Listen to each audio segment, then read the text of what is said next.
From there, I decided, I think we were talking about this before we went on the air. I was unhealthy, driving an hour each way each day, Right. filling up on bagels and donuts and fried food and stuff like that, and decided, all right, I can't do this anymore. And I went out on my own, and then spent a couple of years just doing whatever. And then I started Box 8.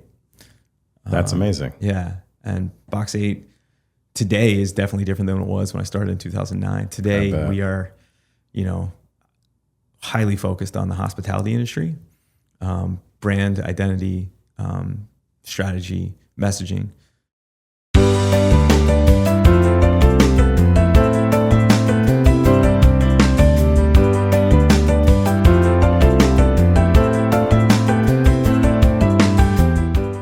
Hello, everyone, and welcome to another episode of Sounds of Health, where every week we uncover inspiring stories, meet incredible people, and share valuable resources to help you to boost your physical, emotional, and financial well-being.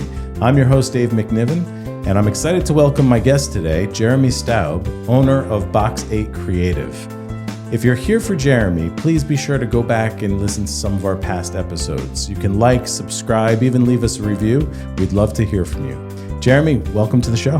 Thanks for having me. Yeah, this is a long time coming, so I'm really excited to have you on. So just to give a little bit of background to the audience, you and I have known each other for a couple of years now, right? Yep, about 2 years. Through the Entrepreneurs Organization, the Accelerator Program.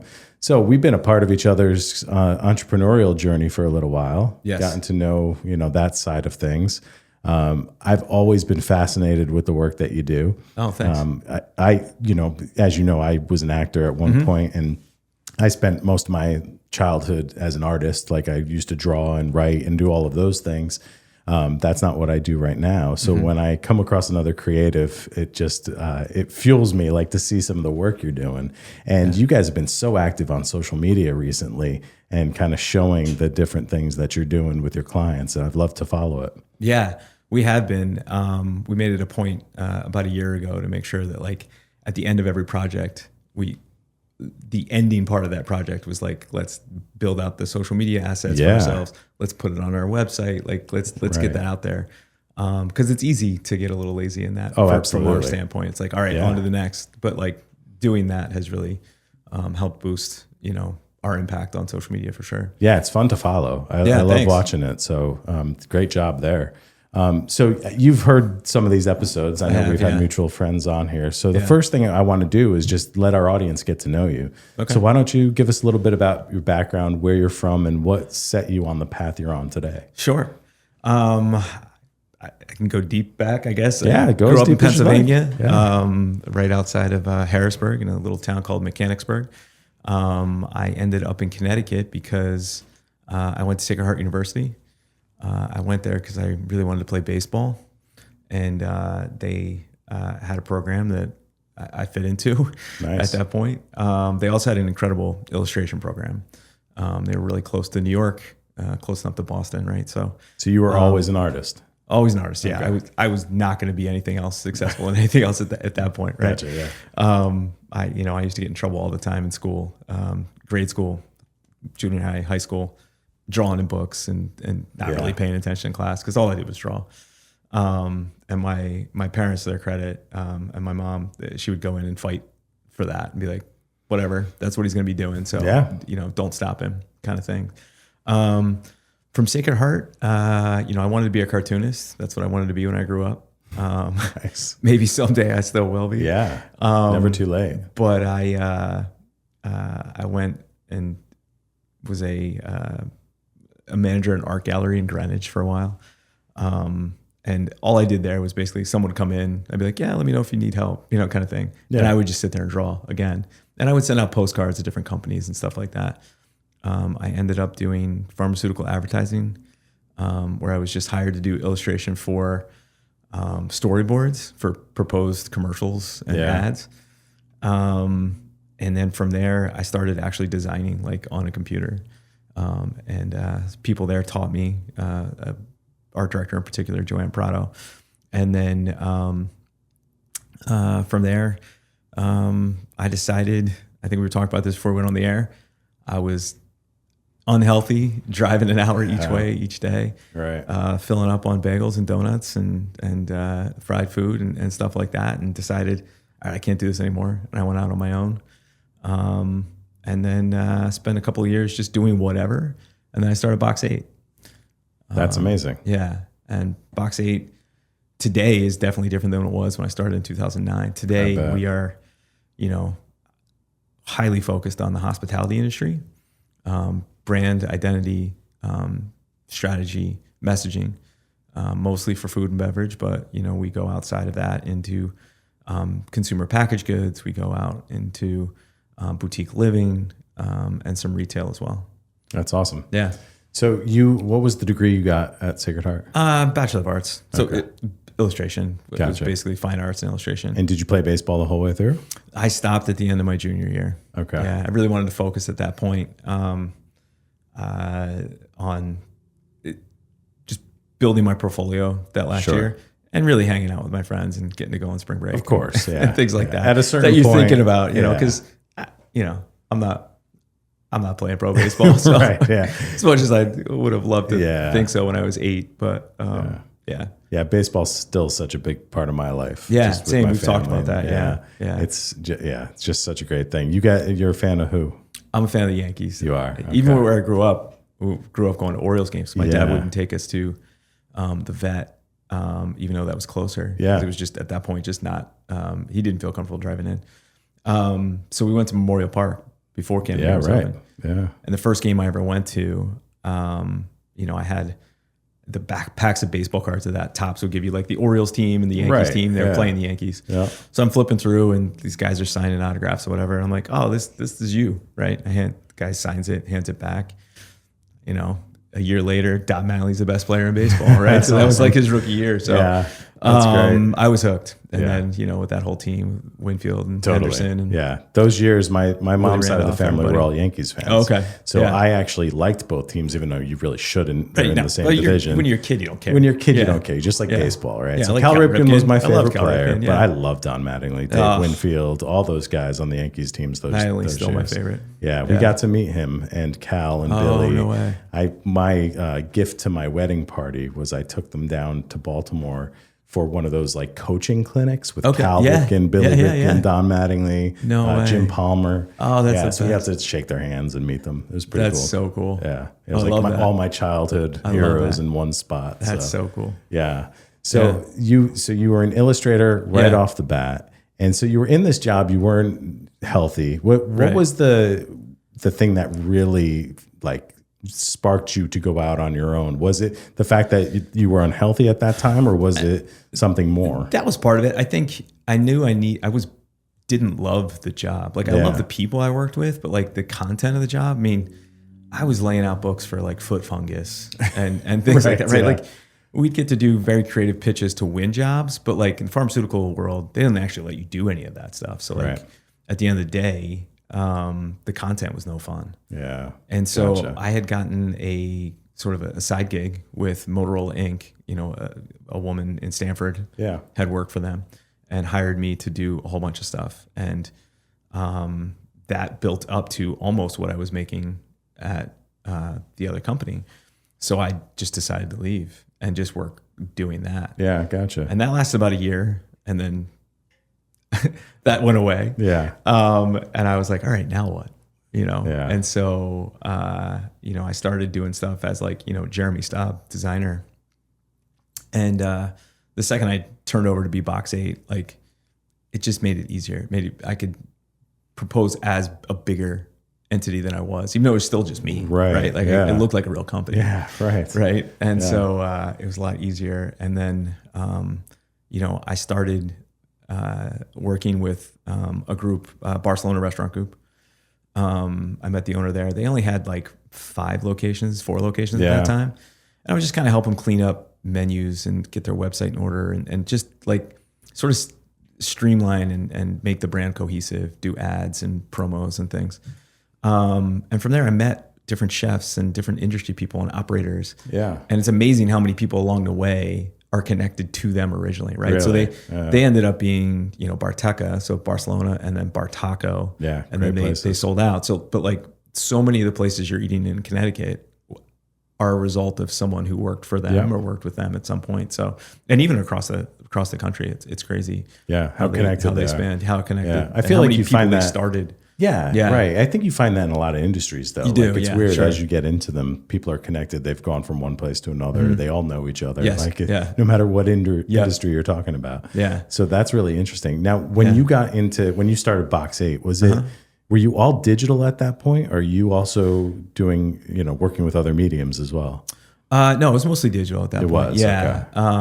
okay. I did some, for Barcelona, I hand painted some brunch signs that they used to have in front of their hi-ho location in Fairfield. Yeah. Things like that, but mostly it was just digital. Yeah. Gotcha. Things that I would either draw or create and put into the computer to then go to print. Right. Okay. Some of it was dimensional. It would be signage and things like that, but for the most part, it was just 2D. Gotcha. Yeah. And so when you started Box 8, it was just you? It's just me. Yeah. Okay. Yeah. And you kind of hit this opportunity to work in the restaurant industry. So that was really where you really kind of took off? Yeah. I grew up, my first job was after a paper route was bussing tables, right? So bussing tables turned into waiting tables, turned into, pouring Yinglings in Pennsylvania, sure, and being a bartender. I put that in quotes because I wasn't really a bartender. I loved the hospitality. I loved the buzz of it. I loved the sort of energy that it gave you when you're really busy and had to attack 1 million tables and 1 million customers and talk to people. Yeah. So I loved the energy of it, and so designing for it became so easy. Like I just loved it, and so when I got to do, work with them, and then, they had a chef leave to open his own space. It was great because you watched them. I learned so much from them. They watched them support him in opening his own place right next door to them, that's essentially. Interesting. And that's how they always were. Just, they didn't expect to keep everybody forever, and they groomed people out, right? So I get to do his restaurant. And that was the very first thing I ever did as like a full, sort of from restaurant brand, right? Yeah. And help him open and all that kind of stuff. And I just loved it. So 1 turned into 3, turned into 10, turned into 200 that we've done now. That's amazing. Yeah. When did you have to start hiring? I started hiring. So I had a couple of part-time people, I think towards the 2013, 2014. 2015 was my first hire ever. First full-time hire. Yeah. And he started as a part-time employee. Okay. And then was with me for almost 10 years. And so, now there's 7 of us total, with me. That's really when, I say I started Box 8 in 2009, but 2015 is really, I feel like when it started, because that's when we started to evolve and grow, and we're continuing to do that today. Yeah, that's great. So what have you evolved and grown into? Where are you now? We have concepts and restaurants all over the country, and products and stuff that are on the shelves in multiple states and things like that. So it's really awesome. Here in Connecticut, people know who Mecha Noodle Bar is, probably.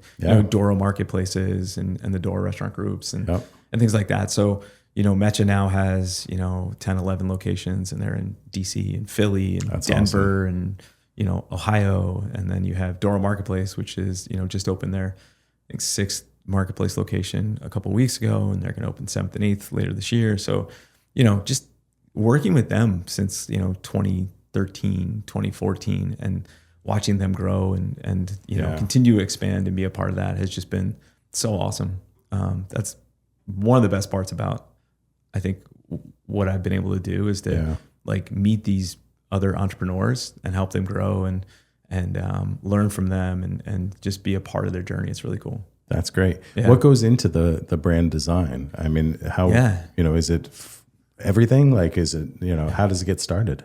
Yeah. So, we have a pretty lengthy process, I think. Yeah.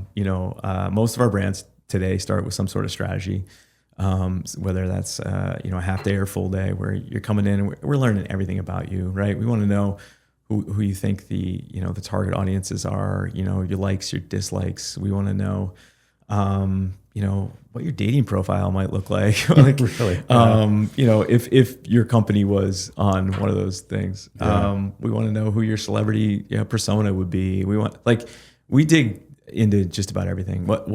how your messaging should be. You know, you want to be bold, you want to be, you know, quiet, you want to be, you know, really articulate, or you just want to kind of be casual, like, so that we can put that into creative brief and then into everything that we're putting together, right? So I think what we do really, really well is we build out full stories about the brand, right? It's not, you know, brand is so much more than just a logo. I mean, our focus is visual identity, right? So that is your logo, right? And and the secondary assets like logo marks and illustrations and type and color and the styling of that and how we put that together. But then it's the messaging, the fun little details that we carry throughout everything. So, you know, if you go into a restaurant, you flip over a coaster and, you know, has something to interact with and you smile, like that's a customer touch point that like makes them, you know, trust you more and like believe in what you're doing, right? Little details. The little details. Yeah. So we try to go deep into that. And like we've had success because so many people that we work with are also great operators, right? And they're great team builders,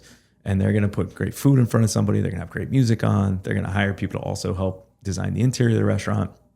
And so when you match that with really great visual identity and branding, it just paints this perfect picture that like helps keep a brand, you know, current and consistent. And consistency builds loyalty, and loyalty brings you know, fandom, right? So like loyalty, you're going to share out with your friends and your family and everybody who will listen. Like, hey, you have to go here because you know they're a part of our community and they're part of something cool. You have to go see. Yeah, absolutely. Yeah. Do you get to be a part of your clients as they evolve and as the brand kind of changes? Yeah, like Mecha, we worked with for, you know, the first basically 10 that they opened, and we still do a little bit with them, but they're so big now, like they have in-house people now. They need to, right? So we had to, at some point. We had to, you know, put together some guidelines for them and like help coach them through that. And, you know, we still interact with them. They're incredible people. They give, you talk about giving and giving back to communities.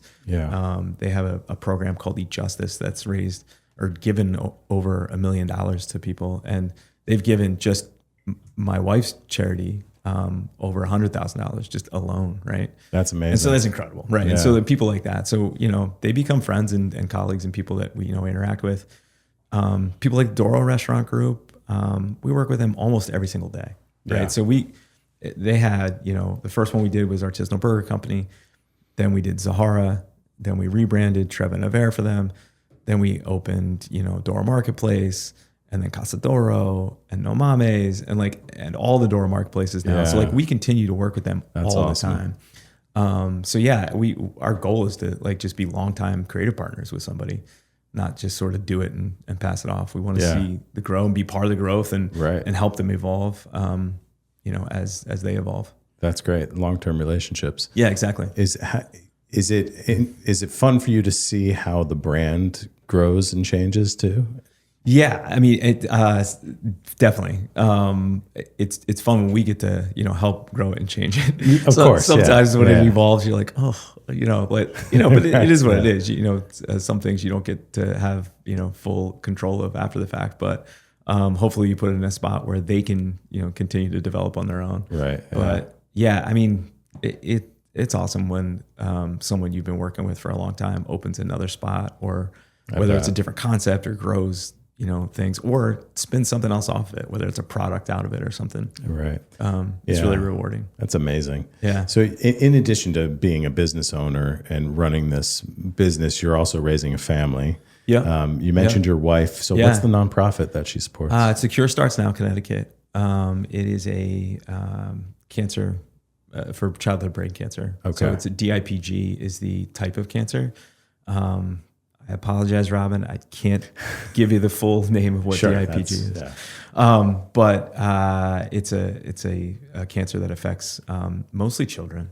Okay. And it's terminal. Mm-hmm. And so the idea for the Cure Starts Now, which started in Cincinnati, there's chapters around the country, is that they're trying to raise money to have the home run cure, right? So if they can cure DIPG, the hardest, like most difficult thing to treat in the cancer world, they can treat all cancers, right? So the home run cure. Yeah. We got involved because we had family friends who lost their daughter right as we were having our daughter. So we just instantly became connected to it. Right. And, you know, it's grown so much more than that because of all the families we've now meet, and Of all course, the families that yeah. Robin supports, and now she's kind of partnered with another chapter here in Connecticut. So their walk that they do every year in April or May, you're featuring 13, 14 kids, some with us, some not. Wow. And That's so it's unbelievable. continues to grow, and we've raised, hundreds of thousands of dollars now. So it's awesome. That's Yeah. amazing. Yeah. Yeah, that's great that you Yeah. guys are doing that. Yeah. Yeah. How do you do the fundraising for that? So for the walk, you can buy tickets to come to the walk. Yeah. And then we just reach out to local companies and our community for, extra dollars and sponsors and all the things like that. So it's a big push come like February. Gotcha. Yeah. Now, you also kind of have a balance to health and wellness as well. So you're training for a marathon. You're running a marathon any day now, right? I am. October 12th in Chicago. Okay. My first, yeah. Yeah. The Chicago Marathon, it's a great event. Yep. Great thing to do. Your first one, so how you feeling? I'm feeling pretty good. I think I'm ready now. I've done all the training, right? Yeah. I had my last longest run. So there's a bunch of runs in between. So you had like Of course. a 16 miler, an 18 miler, 20 mile, then you go back to 14, then you go back up to like 20. So my last 20 that I decided to make 22 was rough. Yeah. And so I got to like 17, my legs just cramped up and completely seized on me. I ended up walking 5 miles back to my car. Okay. And so that's not in my head at all. Yeah. I've completely erased that from my Yeah, head. of It's course. not going to happen. Right. Are you toying with how you're the nutrition and what you're having for the mileage? Yeah. My wife has done a marathon before and so she's a lot more educated on it than I am, and she's helped me through it. But yeah, so, I've done a couple of half marathons in my life without even a sip of water. Really? So, Wow. so this is new for me to and it's different. I know how much different it is. Yeah. And so like having a gel, so 30 to 40, grams of carbs every 30 minutes as I'm going, it's a lot to hold on to. It's a lot to consume. And I went through a bunch of different gels and goos and stuff like that before I was like, all right, this one I can tolerate, every 30 minutes kind of thing. Yeah. Yeah, that was the hardest. So I've never done a full marathon distance, but I've done a couple of Ragnar relays. I've done the New York City half marathon. Sure. And for me, like I'm a really slow runner, so it takes me a while. So I do need to fuel a bit for a half marathon. Yeah. And those blocks were the things that I found were the most effective. Yep. But when I ran the half marathon in New York with my sister-in-law, my brother-in-law and my wife were supposed to meet us on the West Side Highway as we were running by, and I told them exactly where to go, and she was going to have a banana waiting for me because that was important too. And as I'm running by the spot, they're not there. They're not there. Perfect. No, yeah. So the last few miles in that race were a little difficult for me. Yeah. Well, the Chicago sends out like their course map, right? Yeah. It says like, hydration, fuel, gels, like I think mile 24 or 5 is like the banana station, which is kind of weird. Like that's the only one that's there, like out of it, right. But it's right towards the end. So, well, that's when you need it. It's like right then. Yeah. So we'll see, man. It's the logistics of it. Yeah. You've done the training. You're going to be fine. Yeah. Like you're going to get through it, and it's going to be great. So I have no doubt. I'm looking forward to it. Just seeing what I could do. Yeah. I actually have a goal in my head, but at the end of the day, I just want to go and have fun and enjoy it. And absolutely. It's one of my wife and I's favorite cities, so we're going to have a great time. Yeah. Chicago's She's running great. it too. So awesome. Yeah. Well, good luck to you. Thank you. I can't wait to hear all about it when you get back. Yeah. But that can't be easy either. Like marathon training is a lot of time. So you you have a daughter, you've got a business, you're training for a marathon. How do you do it all? So my 8-year-old is awesome about it. Like she really like is super into asking us like, what do you have today? What are you doing? Like how many miles? That's awesome. Because my wife and I are doing it together, I think that makes it easier. If I was doing it by myself, I think it would probably be more difficult, but we're good at planning. It's like, all right, so these are our days during the week we have to run. One of us is out the door at like latest like 5:30, and it'll switch off depending on how long the run is, or she'll do a Wednesday, I do Thursday. But our long runs, we've been able to mostly do together. So her aunt lives in the area, and she'll come over, or we'll drop our daughter off, and she'll hang out and have breakfast with her, and we'll go do our runs together. So the long runs, that's the toughest part. Like we had to go do 2 separate 20-mile runs or 15-mile runs, right? That would be difficult. But for me, I have to get it done in the morning. There's no way I'm coming home from work and doing it. I was the same I will way. never get there. It feels different. I'm unmotivated. I have to do it first thing in the morning, get out of the way. And then it also just kind of wipes it out for me, and I can focus on work that day then too. Yeah. Yeah, I'm not thinking about it all day. Like, Right. God, I have 10 miles when I get home. Right? Like, it'd be impossible. I always would have never to start do the it. day with it. I'd never do it. I was the same way. Yeah. For sure. Yeah. So we've been a part of the Entrepreneurs Organization as well. So tell me about what that's meant to you and your business. Yeah.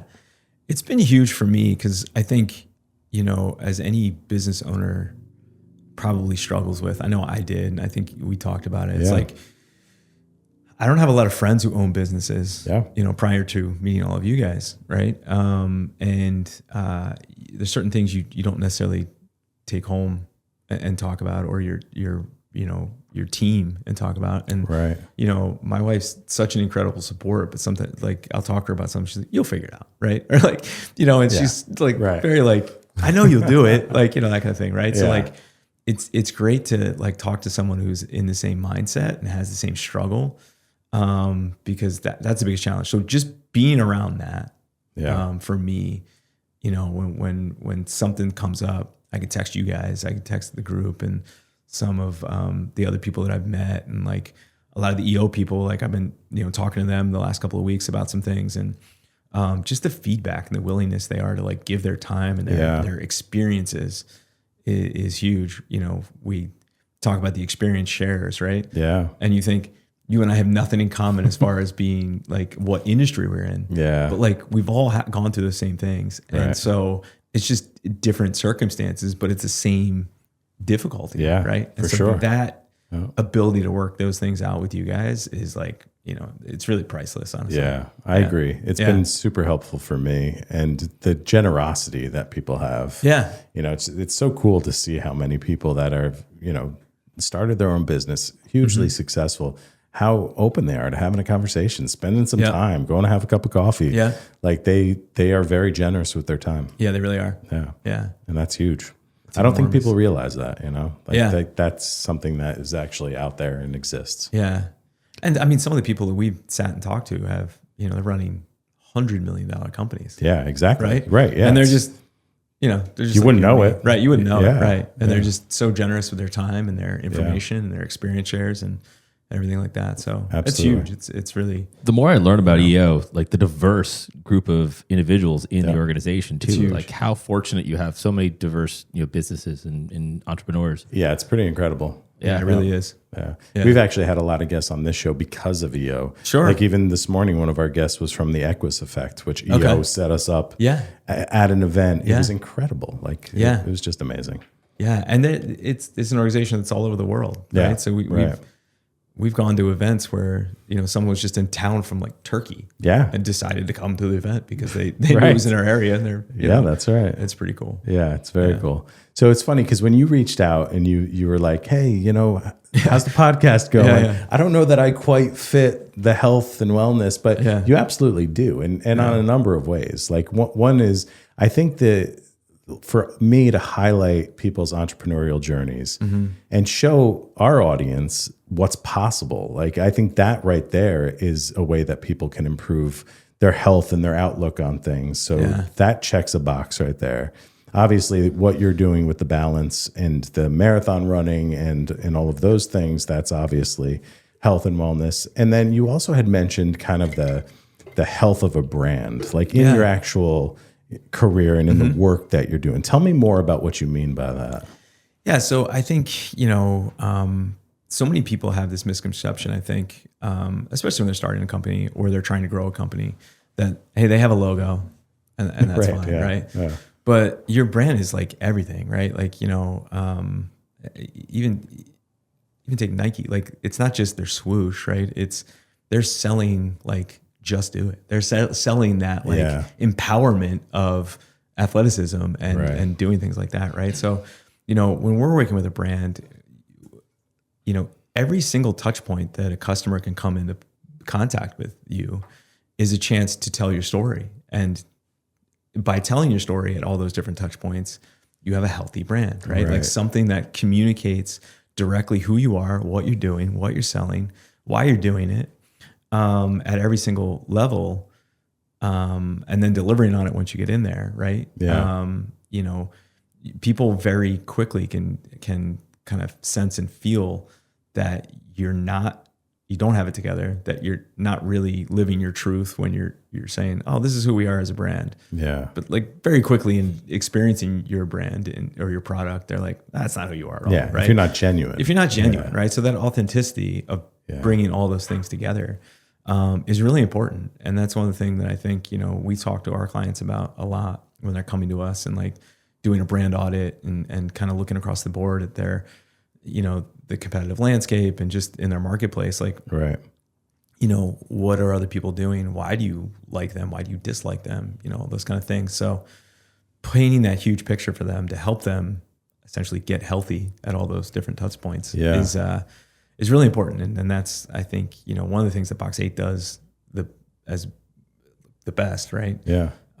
Is able to kind of like break down that process and help you tell that story all across the board.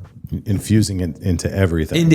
Right? You want that personality everywhere, right? Like if I grab a pizza from your place, I want to walk home and like open the box and have something in there like that shows off some of your personality, right? That's like, you know, they make me smile again, right? When I got home. Yeah. Or, you know, if I'm opening a package of, you know, whatever the product is and like, you know, the inside flap or anything like that, just continues to tell that story, continues to give a little bit of personality that ultimately builds that, like, you know, that company loyalty, that brand loyalty, right? Yeah. You know, I have a dog. Chewy's awesome. They hand notes or whatever, whether they're really handwritten or not. I don't know. I guess at this point, but like just the messaging and stuff like that. You know, you get something from Grove and they send you the package in the mail. It's like, you know, hey, Staubs, you guys are awesome. Thanks for saving the world, right? Like, you know, like they do those things very personal, which makes you order again, right? Right. Yeah. You know? So part of that financial wellness aspect that we have with this podcast is absolutely that brand audit that you do. Yeah. I'm really curious. I have a little bit of a communication. I have a communication degree, and we always evaluate in my classes when I was in school about brand awareness and what type of pitfalls are brands happening right now. Like we see the troubles now. For example, Cracker Barrel changes their logo. Suddenly now the brand is destroyed. They're going to redo their entire their entire restaurants. But like, that very much is in the news. But what other type of pitfalls are brands having right now? I think, you know, there's so much going on with AI, right? So it's very easy to see, I think, it's maybe to feel really what's AI generated and what's not. Yeah. As impressive as it is, right? Sure. But I think people are sort of leaning into some of that a little bit too much, and it's disconnecting with their customers. You know, and you know, a brand that opened and started 30 years ago can operate on word of mouth and that sort of longevity of it all. If you're opening a brand today, it's very difficult to do that without all of those touch points. Right. And I think people don't always see that and put the, you know, they're willing to spend, you know, $100,000 on a bar top, but not a fraction of that on proper brand identity and message. Right. So, or, you know, if you're going to put out this really great product, but like, who are you doing it for? Like, do that testing. Like, understand if people really actually do resonate with the name, with the packaging, with the, you know, the product itself, and is it matching up against the people you're going against? And I don't think people do enough homework. Yeah, and you want them to be thinking about you when you know you're not right in front of their face. Yeah, exactly. You know, and I think that's the brands that do it the best are the ones that make you feel like you are a part of it. Yeah, like when you wear that logo for them, you're like, this is a part of my identity. Yeah. Right, exactly. You know, right, and that my story is now connected to this story. Yeah, totally. Yeah, I mean, there's a quote. I think it's Jeff Bezos. It's like your brand is. What they say about it when you're not in the room, kind of thing, right? That makes sense. And it's like, you know, you want them to support you and love you, just like you said. It's part of their identity, right? And that's why that it's a Mac, it's a PC commercial was so amazing, great, right? Because it literally spoke to its people. Yeah, like for sure, so perfectly. And what a problem it is, of course, rebranding. Then you're kind of killing that part of your own identity.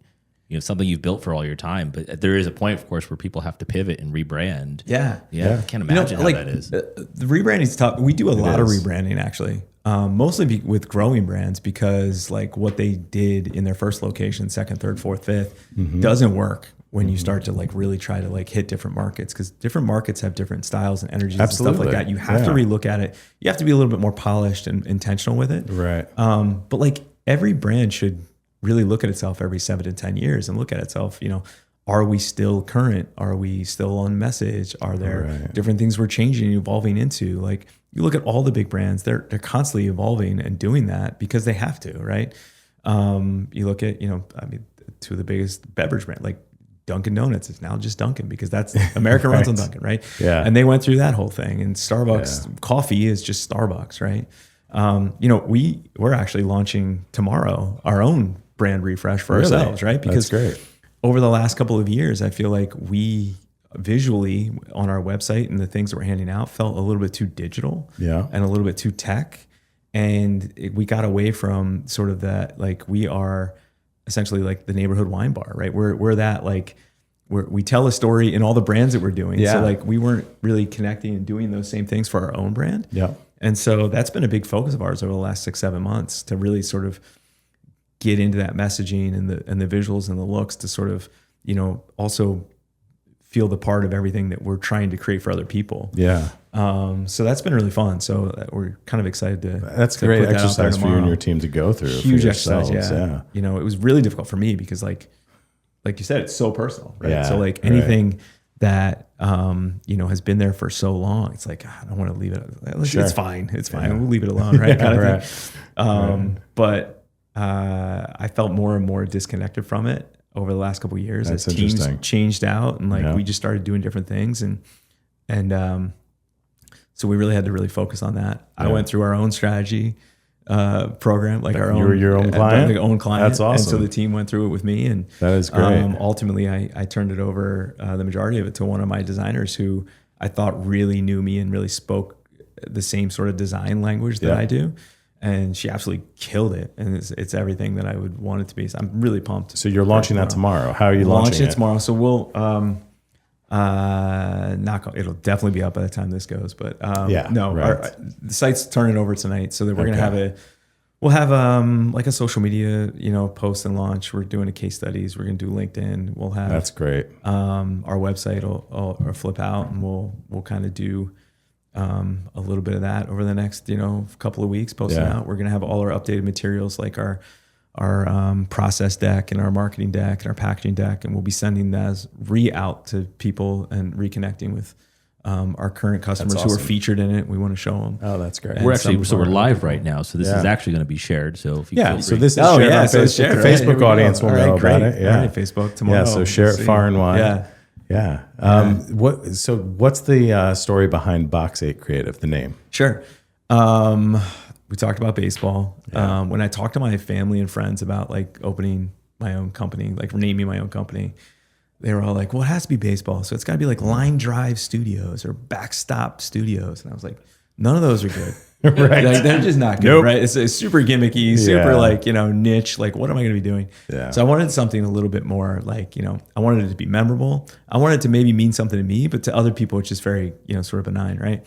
So I was number 8 when you're in the batter's box, come on 8, let's go 8, like that kind of thing. So sketched it out on a napkin and it kind of became it. So it was Box 8 Creative Studio, then it's Box 8 Creative, and now everybody just calls this Box 8. So that's part of our rebrand, is actually taking the creative away from it, just being Box 8. Awesome. Yeah. That's great. I love that it is baseball related. That's really cool. My boys have both worn number 8 many times because they're both born on the 8th of the month. Oh, okay. So 8 is a very important number. Mine was for Yogi. I mean, long. I never saw him play. Yeah. But I was a Cal Ripken fan. So he's 8 Yeah. And then Gary Carter, as I was a little kid, he wore number 8 too for the Mets when they were Gary was going through 86. And so like I always wore 8. I loved it. Yeah. That's fantastic. Yeah. Well, what a cool experience that has to be for you to go through your own rebrand and design, for sure, and be able to kind of see behind the scenes of what you guys do for your clients. That's so cool. Yeah. Yeah, I hope it resonates with everybody. I know it resonates with my internal team and with me quite a bit. So we gave a sneak peek at a studio social that we did the other night to the design community here in Connecticut, and it was well received from them. So that's great. I'm excited. Yeah. Now, do you still doodle and draw as much as you used to? No, I wish I did. Yeah, David. I that's one thing. Having an 8-year-old, I do a little bit more than I did for a while. That's good. And my team really does try to push me to draw more and do more projects where I'm actually doing some of the illustration to it. So I have done a little bit of that this past year, and I'm trying to do more of it because I do really miss it. I pick something up now and I'm like, I could do that in 10 minutes. And like 10 hours later, I'm like, I'm not so good at this anymore, right? Because it's a muscle. That muscle goes away. Like totally. all that stuff. Yeah. I can ideate and visualize things, but like actually translating it the same way that I could 5-10 years ago is really just takes 10, practice 20 years ago. Yeah, it's all I just got to build it back up. Yeah. I was a wannabe like artist. Like I was not a natural at it at all, but I was a big comic book fan. So like I would sit there and have a comic book here and be drawing it here. So I would do it that way. I could never really figure out how to get what was in my head to the page. I always needed some form of a reference. Yeah. And I did it a lot. I did a lot through college up until I became an actor. The minute I started acting, the drawing went to the wayside. Yeah. And then once I wasn't doing it, now like I doodle. Yeah. For me, like doodling actually helped me to pay attention in school. So even though like teachers would look at you and say, you have to stop. 100%. It actually helped me to have this going while I was listening. So I am not a reading learner. Like I can't read and consume something. Like I'll read 6-7 pages and the whole time I'm like, all right, tomorrow I'm going to make this for dinner. And like I'm having this conversation in my head as I'm trying to read. So I never was able to retain that. Yeah. But if I was sitting drawing, listening to a lecture and stuff like that, I could take the test a month later and, get an A. Right. So like it definitely helped me. It definitely helped me get in that sort of flow and focused state. Yeah. I think teachers need to realize that sometimes the kid that's doodling is paying more attention than less. Yeah. That was certainly how I was. Yeah. I ended up becoming a reader, and when I was an actor, like I would learn my lines in 2 ways. One, I had this kind of weird, it wasn't a photographic memory, but when I was visualizing my lines, when I was trying to come up with them on stage, I could see them where they were on the page. Okay. So it was kind of like I saw the picture of them. And then I would also write them. So I would write, and then that would get in my head. I think that's how I would have to do it. Yeah, I was thinking about that today. Like I would never be able to remember lines like that. Like, I don't know if I can anymore, although I still have monologues in my head from when I used to act. Sure. And I have like some of the Shakespearean sonnets and things that are still crazy. there. And it's wild. Well, my wife and I were in the car driving with my daughter a couple weeks ago.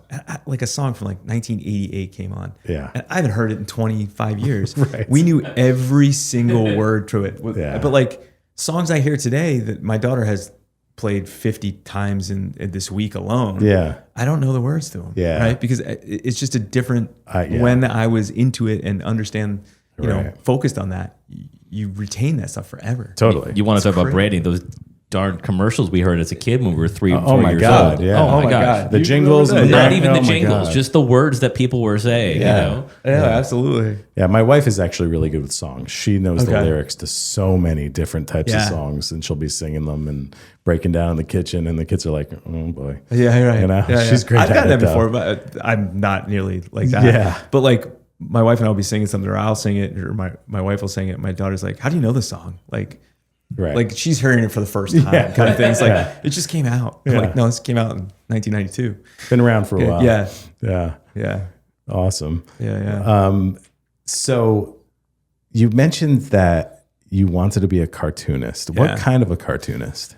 So I thought, you said doing comic books, right? Yeah. Like copying those. I used to copy and sort of mimic, my earliest drawings were from Jim Davis, like Garfield. Yeah, sure. And so that's sort of where I went. And then from there, it grew into more of political style cartoons and stuff like that. So I did a little editorial cartoon every week for a school newspaper at college, nice. My junior and senior year. I thought maybe I'd do something like that. But then ultimately, it was just more along the lines of stuff that came out of my head, and it was much more, sort of towards like maybe it would be like children's books or children's animation and stuff like that. But you know, I never really pursued it that much after I started working in the agency, right? It just kind of, but I did a lot of work for there. It's time consuming. Yeah. And like when I started trying to be an illustrator and a cartoonist, it was like 1999. I had no car, I had no computer, I had no phone. It was like, they're like, take your portfolio, go to the city, knock on doors. I'm like, where am I knocking on doors? Like, you know, you couldn't even look stuff up at that point. I know. It's funny. Like, it's so silly. It's probably a great thing, acting, right? Like, well, yeah. So for me though, like the thing I wanted to do the most was write. Okay. And so writing comic books, writing cartoons. I have so many ideas in a drawer where I need an illustrator. I just need somebody to do the drawing. You don't have the time for that. No, I don't. But that's the thing. It was never, you know, I never had the skill to do it. And I was so hard on the way I drew. So I really always admired people that could do it. And I think for me, like you said, maybe someday, right? So my maybe someday is I'll have enough money to hire a team of illustrators to do all the things I have in my drawer, you know, and make that content. But that's cool. That's really fun. Yeah.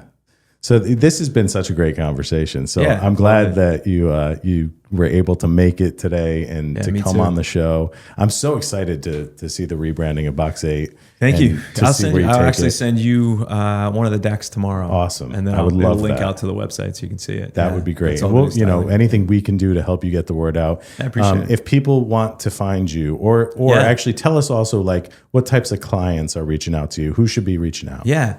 So really, our focus is growth minded clients, right? So people who have a great product, they have, whether that's a, you know, it could be a food product, it could be a retail, you know, store, it could be a restaurant, that it could be, hey, we're developing this like boutique hotel or this, you know, kind of boutique apartment building, and they want to put a story on it and a face, right?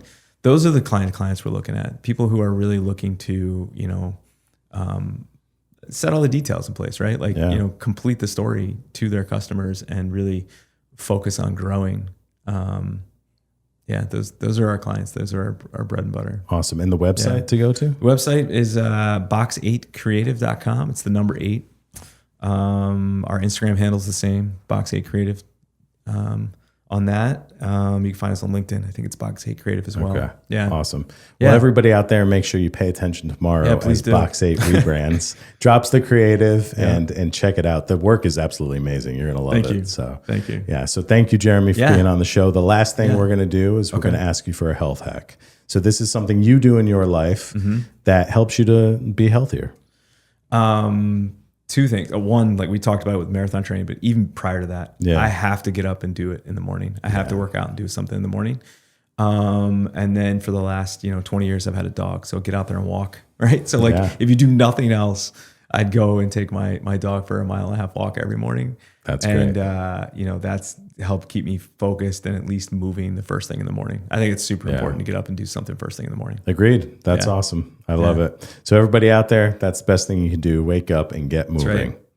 And thank you again for being on the show. Thanks for having me, guys. This was awesome. This was awesome. It's so much fun. And thank all of you out there for listening, being with us on Facebook Live. This episode of Sounds of Health is brought to you by Nutmeg Insurance Advisors, and we're recorded at the offices of Nutmeg Advisory Group. I'm your host, Dave MacNiven, and our producer is Jason Carubia. Thank you to Rob Hames for the amazing music that accompanies every episode. Every week, we bring you stories that inspire, empower, and help you to upgrade your health and life. If you enjoy the show, please be sure to like, share, subscribe, and leave us a review. We're working hard to expand our audience, get to more people than ever before, and we appreciate your help in doing that. So please continue to be an important part of our wellness community. Thanks for listening. We'll see you next time.